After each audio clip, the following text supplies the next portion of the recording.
So Animal Health Australia is a not-for-profit organisation, and we've got funding members from government and industry. So we work with both of those to help achieve positive outcomes in the animal health space.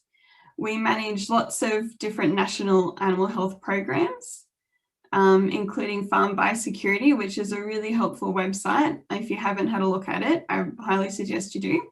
There's heaps of handy resources available on there.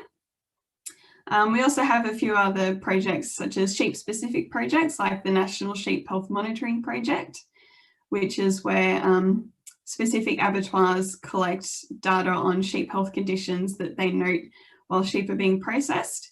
And this information is all made available back to the person who's put the sheep through the abattoir. So you're able to find out about diseases that you might not necessarily be able to see from the outside of the sheep.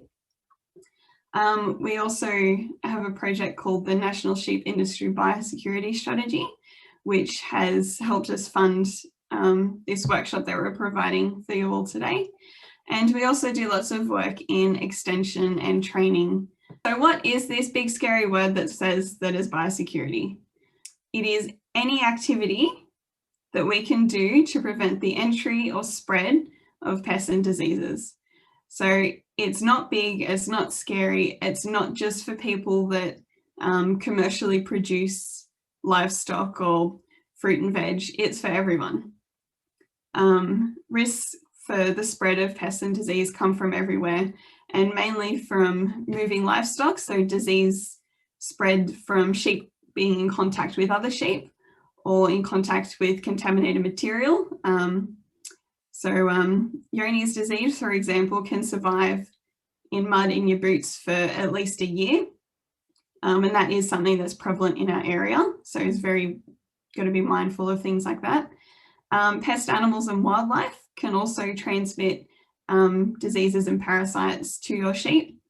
Feed and water are also common points of contamination from weed seeds and that can, find their way through feed and float across through water.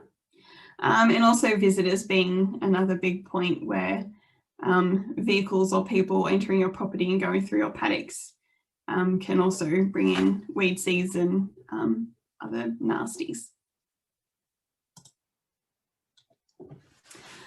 So one of the first things that you really should consider when, before you even get any sheep, is to start planning out your property.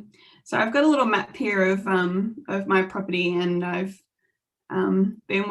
spent too much time working on this. It's really important to sort of map out where all your fences are, where future fences are that you want to add. So a lot of these yellow lines in the middle are additional fences that I want to pop in to divide my paddocks up for rotational grazing. So rotational grazing is a really handy tool to help manage worm burdens in your sheep, as worm eggs are passed through feces when sheep are constantly grazing on paddocks with their own feces mixed all through it. That's where they're going to keep ingesting worm eggs.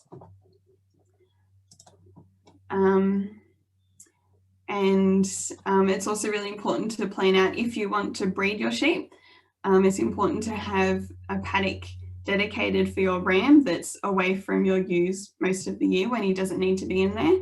And it's also important to have a safe paddock for your lambs. So when you wean your lambs, you need a paddock that's going to have as minimal worm burden as possible, as that's when they're going to be most vulnerable during the stress of weaning. So for managing biosecurity risks, it's really important to know where your risks are coming from. And so for me, I've identified risks all along my boundary where I back onto the railway. So there's a lot of like blackberry bushes and weeds come from the railway, and we also have a lot of wildlife that come through from there as well. So that's a point where we have to keep an eye on our fences for damage, as well as keep an eye out for spot spraying and digging up weeds that come in. And also the front gate. We've only got one entry point into my property, so any entry point where someone can drive in should be a risk point and something that you need to keep an eye on. When you're bringing in new stock, or if you have any sick stock, you need to have a quarantine area. So for me, this is going to be up near the house, but I'll talk a little bit more about quarantine areas later. You need to identify where you can store your feed out of the weather and away from vermin and things like that. And then using a sort of traffic light system, sort of identify areas on your property where you're okay with visitors being. So for me, this green area is up the driveway and all around the house. I know visitors are going to be there, so I try and make that as safe an area as possible, and I don't let my sheep go in that area. And then continuing on with this traffic light system, have sort of an area where you know, a vet needs to access, or you've got power lines, so you know that council or whoever is going to need access. So identify these areas as well. And then red areas, these are areas that people really have no need to be. So throughout all the paddocks, there's no services out there. There's nothing that people need to do in those areas of your paddock. So really just try your hardest not to have anyone go in there to reduce that biosecurity risk. And I've got a note here too about stray stock. It's really important to maintain those boundary fences so you don't have any of your sheep going walkabout onto your neighbour's property, or sheep or livestock going into yours, as this is going to be a big risk for bringing in pathogens. All right, visitors. So if you've got lots of friends that live in Canberra or live in the burbs that love to come out and visit your property, it's really important that if they want to go and pat your sheep, they wash their hands and clean their boots.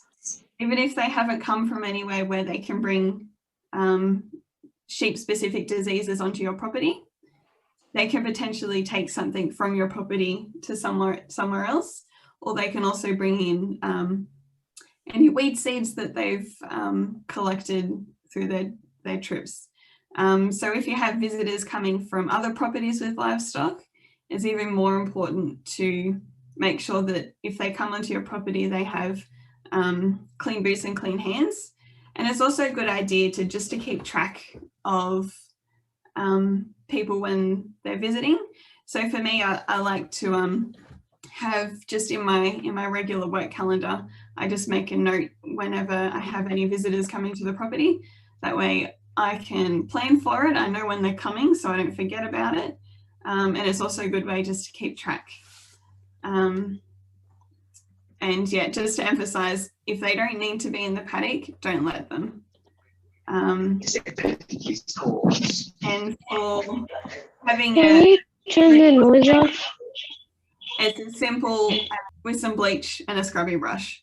It's really not very difficult, and it's really easy to supply for any visitors that come to your property.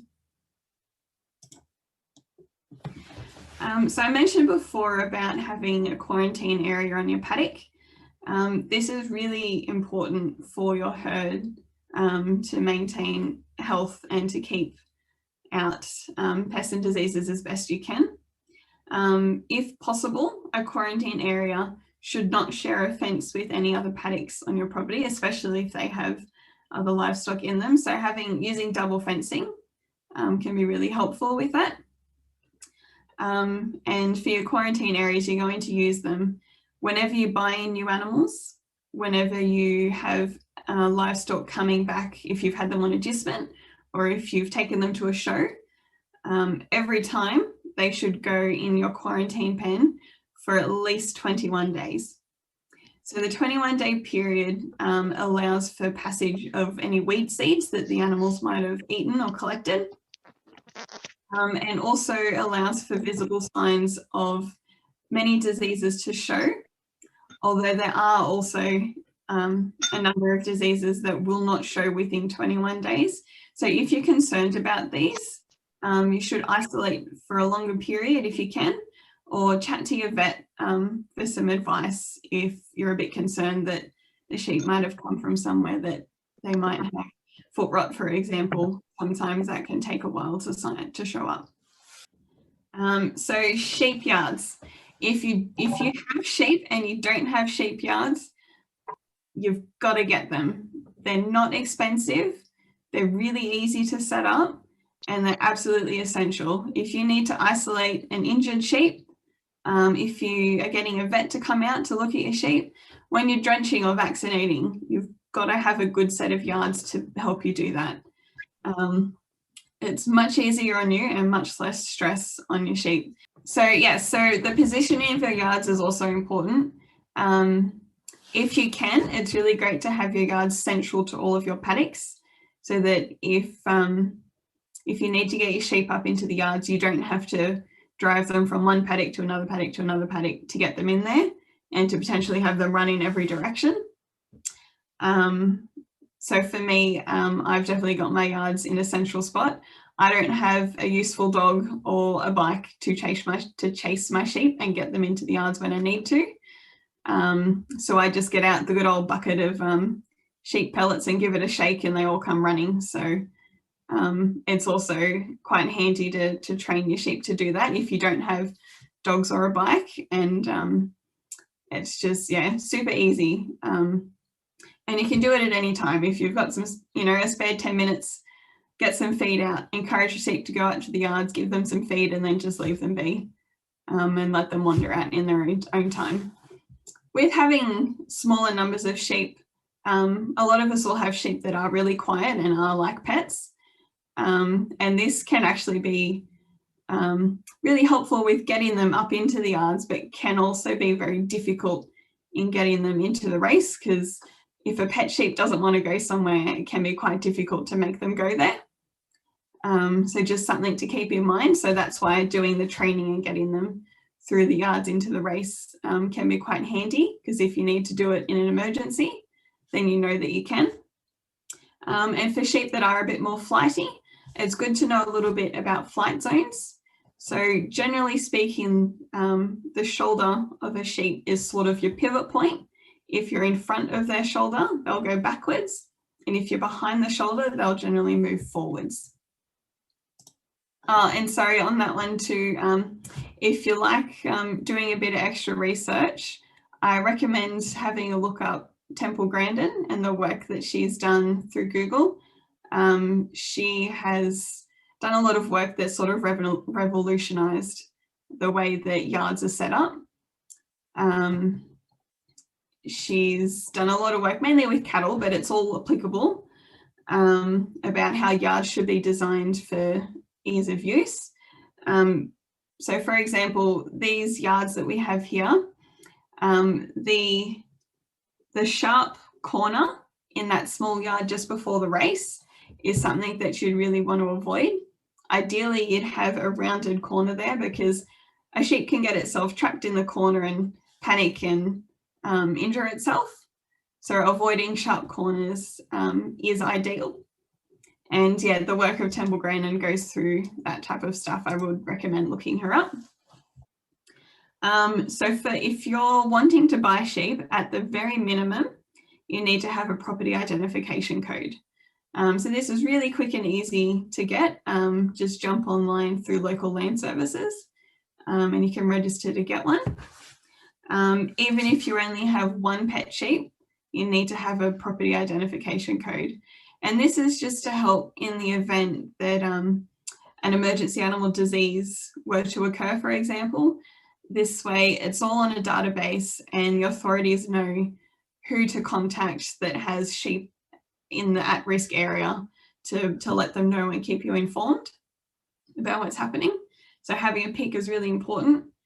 And if you plan on selling sheep, you need to register for the Livestock Production Assurance Scheme, and this will give you access to a national vendor declaration.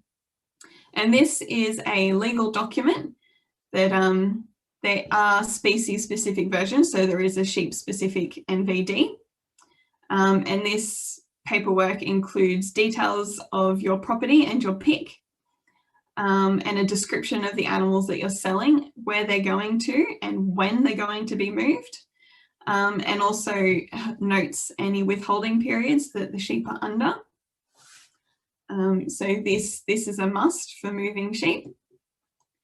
And then movements of sheep also must be recorded in the National Livestock Identification System, which is that key program that helps to track the movements of our livestock, so that should a disease be picked up, then we are able to trace everywhere that animal has been and every animal that animal has been in contact with, even if they've gone in another direction.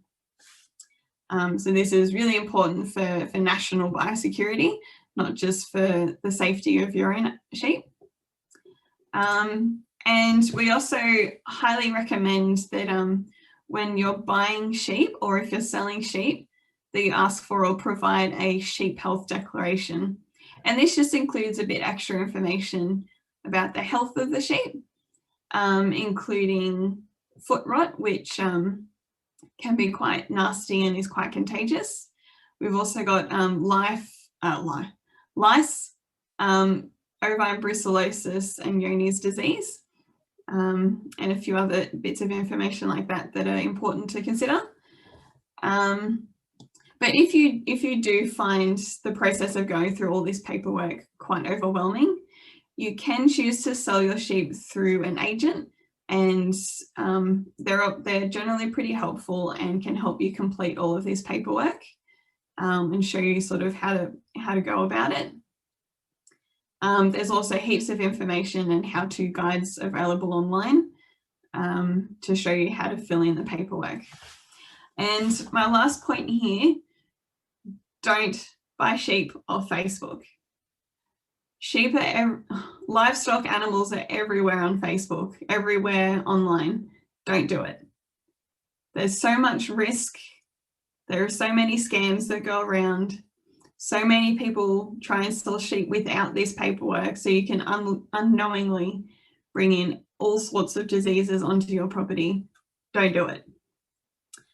If you find that there is no other way and you really have to buy that sheep that's on Facebook, make sure you ask for an NVD and a sheep health declaration. If they won't provide it, don't buy them. Contact your local breeders, go through sale yards, contact your local agent. They will help you buy sheep in a safe way. Water is another area that you need to be aware of to keep clean for your animals, as it can, again, spread pests and diseases. So if you can, any rivers or creeks that you have, fence them off from your sheep so they can't access the water. Same as dams. If you can fence off your dams from your sheep and use water troughs instead, this is much more ideal. You know, sheep will go in the water, they'll poop in the water, they'll wee in the water, and then they'll drink it. So if you can, fence off your dams. If running troughs is a big and can be a costly exercise, so if you can't quite run troughs yet, you can fence off most of your dam and just provide a single narrow entry point into your dam for livestock to access to drink, and you can then gravel these areas so sheep are unlikely to get stuck. But it is still good, especially in hot weather, to check your dams as often as you can to make sure that sheep haven't gotten stuck in there. And it's also good to monitor your dams and other water sources for contaminants, which, you know, you might be able to see some on the surface, or particularly weed seeds. Feed's probably not something that we would be using at the moment, at least, as we've been very lucky to have lots of rain and lots of grass this season. So buying in hay and feeding hay is sort of one of the major ways of bringing in weed seeds to your property. So if you can, when you do buy feed, check the feed for weed seeds. You might be able to have a look at the paddock that the hay was cut from, and you can see if there's been if it looks weedy.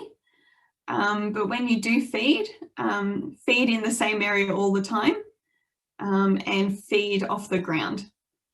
So this will help sort of prevent your sheep walking through the feed and walking feces or through the feed and contaminating it. And it's also important to store your feed out of the weather and away from vermin, which can also contaminate your feed and result in mold and other issues. So if you're unsure about what to feed your sheep, if they're looking a bit skinny, if you're wanting to provide additional supplementation because you're not sure they're getting enough out of your grass, I'd highly recommend having a chat to your vet, and condition scoring can also help with that to make sure that your sheep are getting their nutritional requirements. So you shouldn't see the size of the sheep sort of concaved in. They should just be nice and rounded while still being able to walk without being too overweight, which we seem to have a problem with at the moment. Too much grass and not enough exercise. Pest animals, you might have, some of you might have been a part of the recent webinars that were on about wildlife cameras and how to use them, as well as the ones about trapping. So this picture here I actually got off our trail cam that we have down in the bottom of our paddock. We never seem to see deer, but they always seem to pop up in front of the camera. So it is good to know if you can borrow a camera or if you have a camera. It will help you find out what you've got, even if you haven't seen them. So in this general area, there's plenty of rabbits and foxes and deer, pigs. We've also had some recent webinars about minor birds and starlings. So you can get traps for those as well. And of course, rats and mice, which seem to be having a great time at the moment, although now it's getting colder. Hopefully they'll start slowing down. And overabundant natives as well can also pose a biosecurity risk to your sheep. So all of these animals can contaminate any feed that you have and will also compete with your sheep for your pasture. They can also contaminate your dams and other water sources, which is why it's really good to have troughs, as they're less likely to go up to a trough. And these animals can also spread diseases and parasites to your sheep and damage your fences, which can lead to your animals getting out or others getting in. So it's really important to help control pests, and in doing so, it's a really good idea to develop a plan with your neighbours, because if you're controlling rabbits, for example, on your property, but your neighbour isn't, your efforts are not going to be very effective. But if you can get all of your neighbours involved in a little bit of a program to control pests together, you'll find that you have much more success in doing that. And there is a website for feral scan. So this, you can use this website to report pests that you find on your property. It just helps sort of gather data about populations and help develop sort of control programs. So weeds is another thing that we're probably all quite familiar with at the moment, given the all the recent rain and having lots of weeds pop up, especially Patterson's curse back in summer, and lots of thistles around. And this yellow one here is St. John's wort. Weed seeds can come onto your property in many numbers of ways, mainly through the wind, through vehicles, visitors, through feed, through animals that you're bringing onto your property, rivers and creeks that flow through your property. So it's almost like fighting a losing battle sometimes, but it is really important to get on top of your weeds. And there's lots of ways to help do that. So by planting hedgerows on your property, you can that can help block out weed seeds that come in through the wind, especially if you have your hedgerows in a direction that's normally upwind for your property. They can actually be quite effective. And, you know, spot spraying, hand pulling, Strategic grazing, there's lots of weeds that are safe for livestock to eat in small amounts. But please do make sure you know which ones are safe and which ones are not. So yeah, strategic grazing can help control some weeds. And controlling weeds is also about being a good neighbour. So by controlling weeds on your property, the next property downwind from you is not going to have as big of an issue, and their weed control is going to be easier. All right, access to sheep chemicals. So this is another big one, and another one that's important to keep track of. Unfortunately, vaccines and drenches, the smallest amounts you can get are about 100 doses. And these products often, the shelf life of these products, once you've opened them, are often shorter than the next time you're going to need to use them. So for me, I've got 16 sheep. I would get 16 doses out of a vaccine and then have to throw it in the bin. So there's a lot of waste, unfortunately, in doing it like that. But if you don't want to waste vaccine and drench, which I recommend that you don't, the only way you can get smaller amounts of these is through a vet.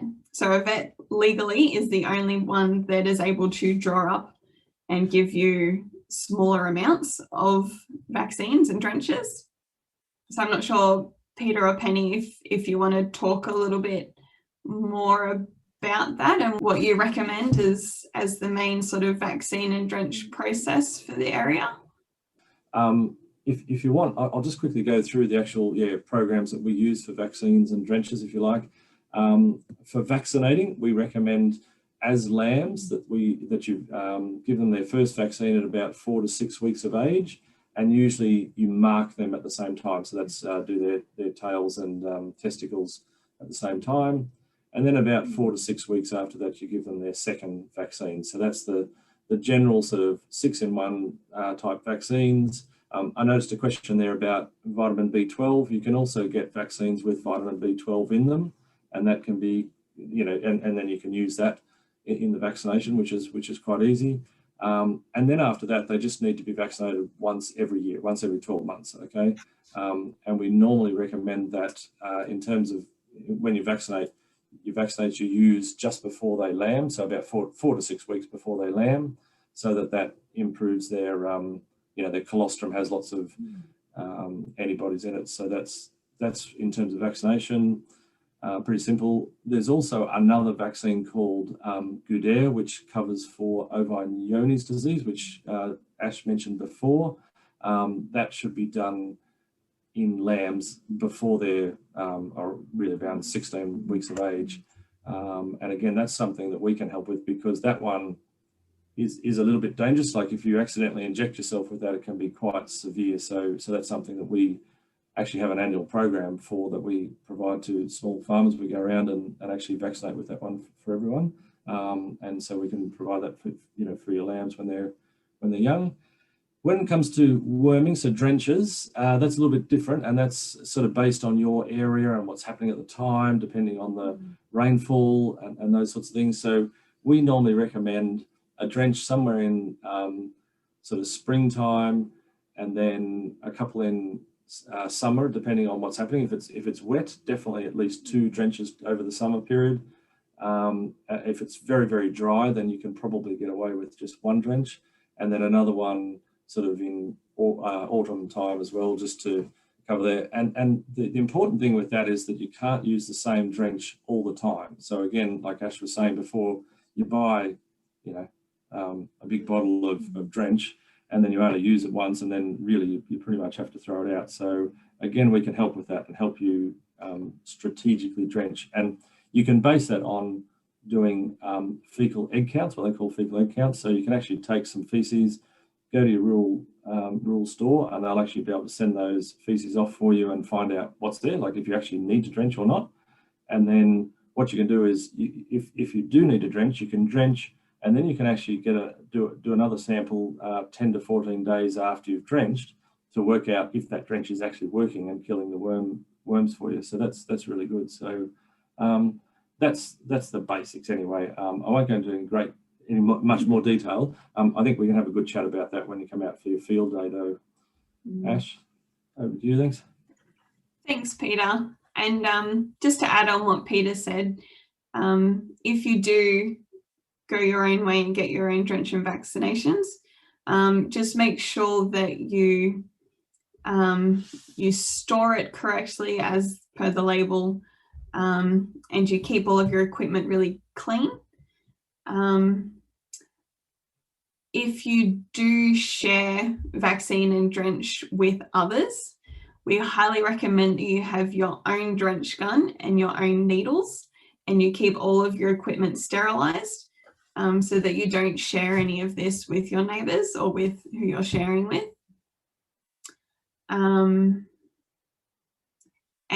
if you want to do a little bit more looking into it, the WormBoss and the Paraboss websites have a lot of really great information, and they do have some sort of regional specific information to help sort of guide your decision making.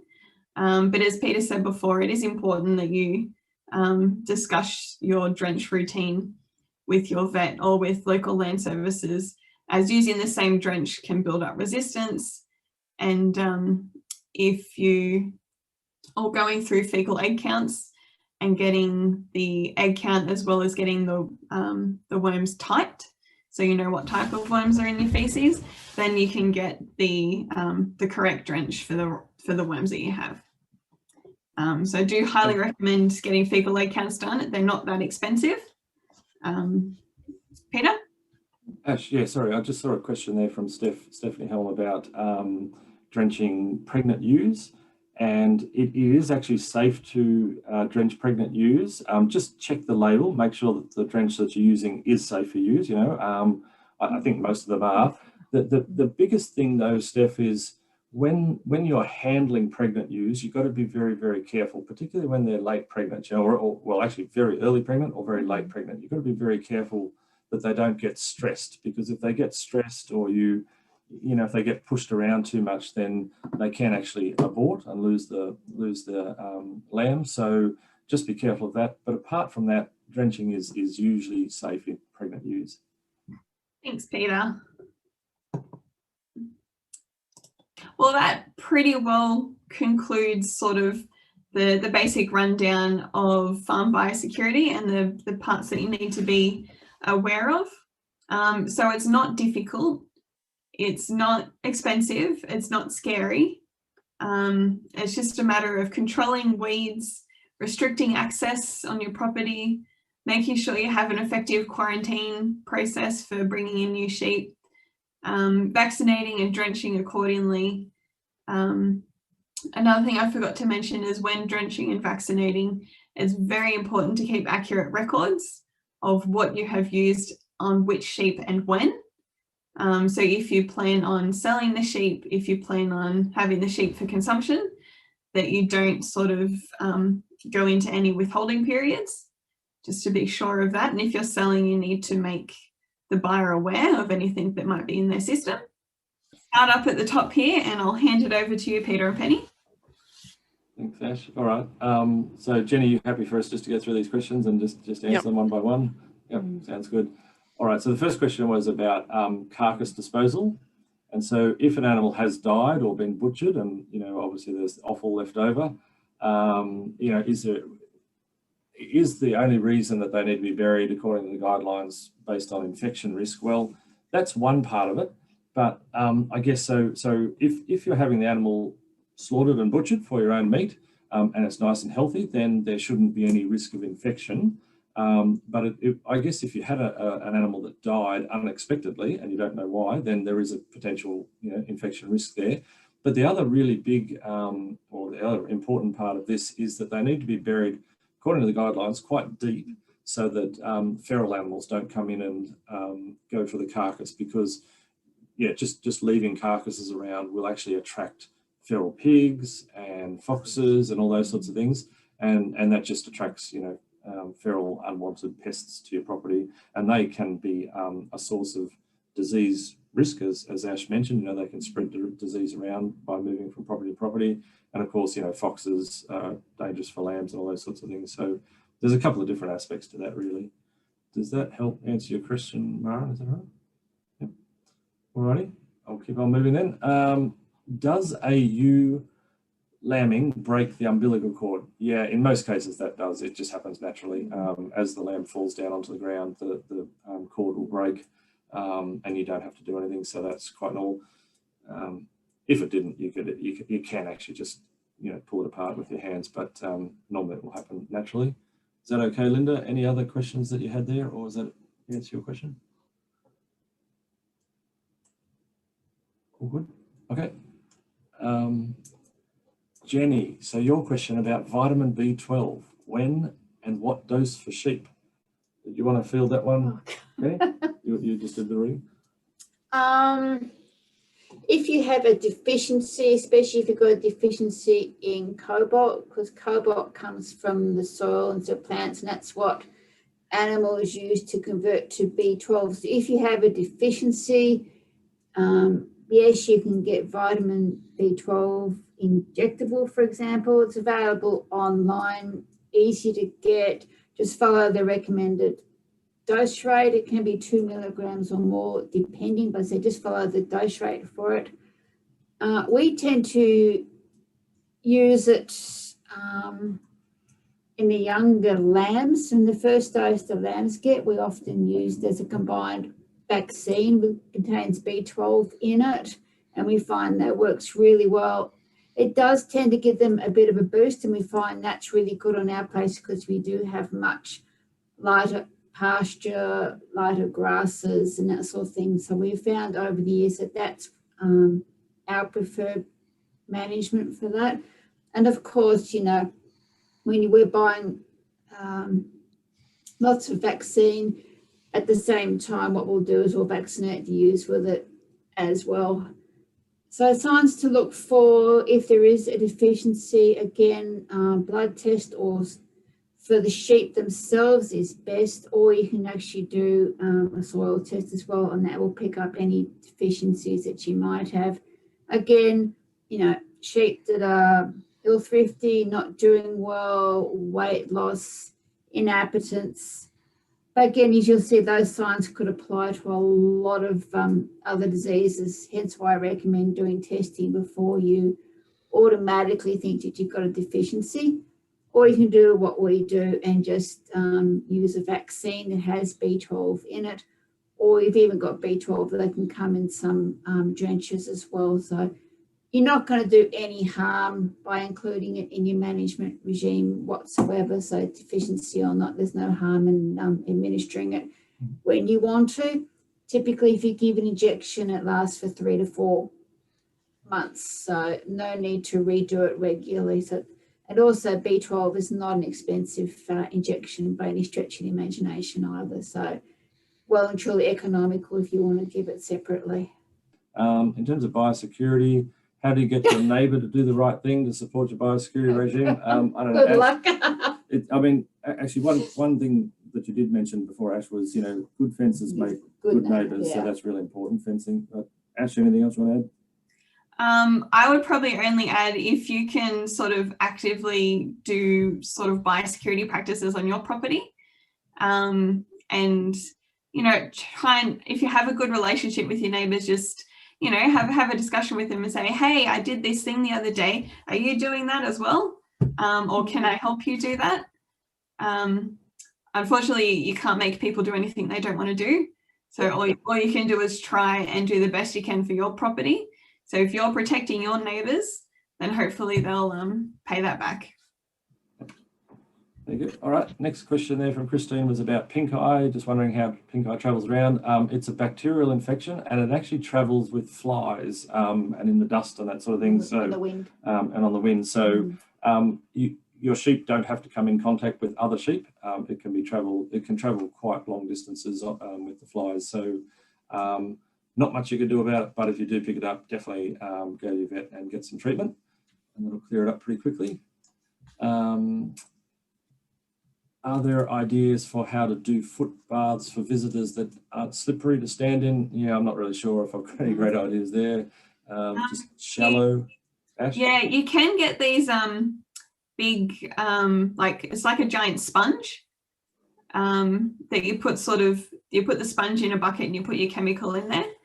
I have seen them used around, so that way you're kind of standing on a sponge and you're not standing on a slippery bucket. Yeah, very good. Yeah. Next question from Christine was, must the quarantine area only be used when animals come into the quarantine area? If you aren't using that area as a quarantine area for a while, could it be grazed to keep pasture down, etc.? How long between using the area as a quarantine area and regular grazing? It's a good question. We at our place, we actually have our quarantine area at the front of our property so that sheep can go there, and we don't normally have our sheep out there.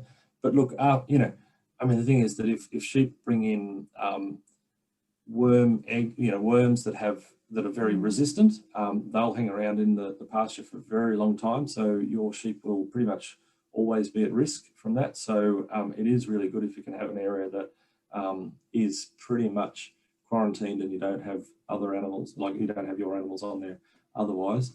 Ash, did you want to add anything to that? The only thing I could possibly think of is if your quarantine area is a dirt paddock and you're just feeding in it, if you regularly clean it, then you could use it for other purposes. So if your handling yards is your quarantine area, I guess then you kind of have to mix the two, but just try and leave as much time between having animals quarantining there and using them. But if there's nothing to graze in there, you're going to reduce that risk of worm eggs at least. Yeah. Penny, did you, sorry, you were going to say? The other thing is you could think about rotational grazing, for example.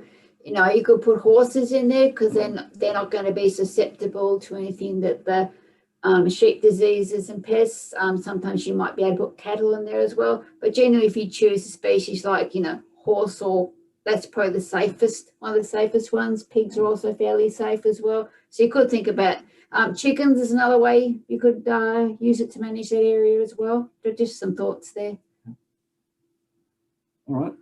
Next question was, when you say avoiding online purchases, does this include Auctions Plus? And I think Jenny replied by saying that Auctions Plus requires use of an agent by seller, so you can expect proper processes to be followed. I think that sounds pretty logical. Ash, did you have any other thing you want to add? No, that's right. Yeah, Auctions Plus is quite good. It's a dedicated forum for buying and selling animals, so it's quite good. Yeah. Another question there from Christine about, after the webinar, could you please list what the sheep health declaration covers? We can actually provide a template of that, I guess, Ash, to everyone, because it basically covers those 4 things that you mentioned: lice, foot rot, ovine brucellosis, and ovine Johne's disease. They're the 4 main things that they cover, but we could probably provide a template for everyone afterwards, if that's right, Ash. Yep, I have a bunch of resources to dish out, so that'll be one. But you can also go onto the Farm Biosecurity website, which is just farmbiosecurity.com.au, I think, and it's available on there. Yeah. And also it is sort of combined with the electronic NVDs. So when you fill out the paper ones, you won't have a health declaration. You've got to get that separately. But when you fill out an NVD online, the electronic ones, you can actually check the box and actually get a sheep health declaration printed out at the same time. So that's pretty easy there. Jenny mentioned that we do the good air vaccination pretty much every November, and we'll be doing that again this year. So if you do want to get involved in that, please let us know. Drenching pregnant ewes, I think I answered that one, Steph. And Ben asked the question, could you drench for 1 year with the same type of drench and then use another type the following year? Or should we be changing it every time we drench? Well, that's a good question. And I think that's probably where Ash mentioned worm boss or paraboss. They're quite useful resources for that. You can use a drench more than once. You don't have to change it absolutely every single time. But the more times you use it, the more resistance that you will promote. So it's best if you change them fairly regularly. I mean, I guess we probably change about once every year. depending, because, you know, it just depends on what you're using through the year. You might use different drenches for different reasons, but yeah, probably once a year is about right. Yeah, Anything, don't drench, sorry. Yep, you're right. And don't under drench, like always drench to the heaviest animal in your flock. They do have quite a wide safety range, so as long as you use, if you under drench, you're more likely to get resistance developing to that drench. So always just go over, but again, according to label directions. Follow the label directions and you can't go wrong. And you can also use, I was just going to say, you can also use fecal egg counts before and after drench. So if you do an egg count, I can't remember how many weeks after you drench. Is it about 10 to 14 days? Okay, yeah. And then that will show if you've got any resistance, if there's still worm eggs coming up. Yeah. It's great. What measures are needed to keep sheep safe and healthy when spraying weeds? So that is really important. Again, have a look at the label directions of the spray that you're using. Make sure that sheep are not in the paddock when you're spraying. And then the label directions will say how long before you can put animals or livestock back into that paddock. So it might be 3 weeks, it might be 3 months. You know, I'm not. You know, you need to look at the label directions, and that's really the way to keep them safe. Spray, make sure they're out of the paddock, and then make sure they don't go back in the paddock until that nil grazing period has been adhered to. Yeah, I think we got through all that. Well, thanks for that. That was perfect. We're sort of right on time. So what I would like to encourage everyone to do is print out a map of your property, or if you don't have a printer, just draw out a map of your property. Draw out all of the fences and infrastructure, dams, everything that you currently have.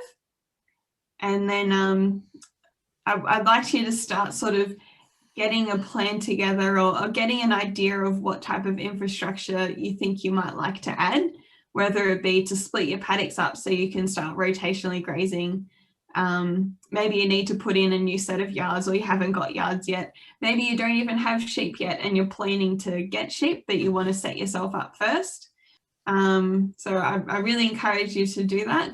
It's a really useful tool, and will help set you up going forward. We'll wrap it up there. Thank you everyone for participating. Thank you for all of your questions. So yeah, that's it. Thanks everyone.